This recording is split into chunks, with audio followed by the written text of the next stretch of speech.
नुआपड़ा जिला कोमना थाना सुनाबेड़ा अभयारण्य गातीबेड़ा निकट जलमड़ाई संरक्षित जंगलरू माओ कैंप ठाब सेठारु जबत होईची विपुल माओ सामग्री।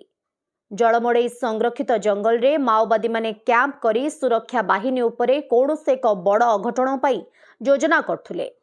एही खबर गोइंदा सूत्ररू नुआपड़ा जिला पुलिस खबर पाइथिला। आज सकाळे नुआपड़ा एसपी जिया राघवेंद्रଙ୍କ निर्देश क्रमे नुआपड़ा डीवीएफ और भाउसिल सीआरपीएफ टीम जलमड़ाई संरक्षित जंगल रे नक्सल विरोधी कम्बिंग ऑपरेशन आरंभ करथिले।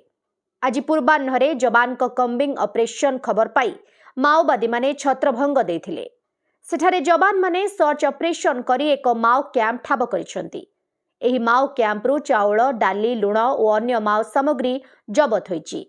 एबे संपृक्त जंगल रे जवान को कम्बिंग ऑपरेशन जारी रहिथिबा नुआपड़ा एसपी जिया राघवेंद्र सूचना दैछंती। नुआपड़ा जिल्लारू जगन्नाथ सागर रिपोर्ट ओडिशा हाइलाइट समाचार।